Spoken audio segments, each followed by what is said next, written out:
The next one is a very important one, which is a transfer hydrogenation reaction. So, this date back to 1903 when Novenagel actually first demonstrated that the palladium black can be used to carry out the disproportionation of dimethyl 1,2 dihydroterephthalate to dimethyl terephthalate and cis hexahydroterephthalate. So, these are all the two products which are formed by the reduction of this starting material. So, here we have two double bonds. So, in this particular case we end up with two different products. One is a completely reduced system as shown here, another one is actually the oxidized system as shown here. So, in other words, we are using the identical donor and acceptor unit present on the same molecule. This is basically called as a hydrogen disproportionation reaction, and here basically hydrogen transfer takes place between the same molecule. One acts as a donor, another one acts as a acceptor. That is how the reaction actually happens. So, we call this as a hydrogen disproportionation reaction. And how this reaction actually proceeds, the formation of this particular aromatic product is the driving force for this particular transformation to occur. So, this is the very first example of transfer hydrogenation. And of course, if we go for a general definition for what is a transfer hydrogenation is basically defined as the reduction of multiple bonds in functional groups that does not utilize molecular hydrogen. So, this is the crucial thing. So, we are reducing double bonds, and we are not telling whether it is an alkene double bond or it can also be a carbonyl double bond is also possible, and other type of reductions are also possible using transfer hydrogenation. So, this reaction is quite different from the metal hydride reduction what we have seen earlier. Basically, formic acid derivatives, cyclohexadiene, 2-propanol, especially in the case of MPV reduction, are some of the sources of hydrogen. So, if you look at these compounds, these are not hydrogens. These are basically a different source of hydrogen which is being used in this particular transfer hydrogenation reaction.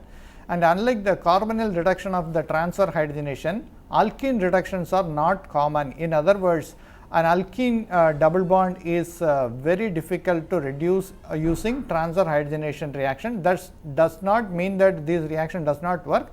There are certain reagents like palladium or rhodium can be used in the presence of formic acid and triethylamine. This particular alkene double bond is reduced to the saturated one. So, these kind of transfer hydrogenation are also possible, but these are very rare reactions. And if you look at the general transfer hydrogenation, as I have mentioned earlier, the carbonyl group also undergoes, because here also we have a carbon oxygen double bond is present, we have a carbon carbon double bond is present. So, depending on what is the catalyst we are using, the reaction can be carried out.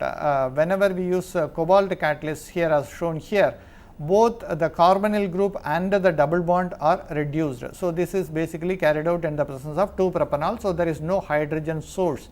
2-propanol is the source which is used. The 2-propanol basically is converted to acetone. If you look at MPV reduction, so that also generally uses 2-propanol or the isopropanol as a solvent. So, the isopropanol is getting converted to the carbonyl compound, that is ketone, and those two hydrogen atoms are basically transferred to either this carbonyl unit here for the reduction or for the double bond.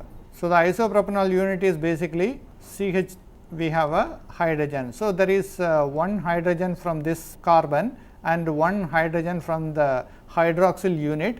Both are actually added to the substrate, and when these two are removed, what we end up is basically a carbonyl compound.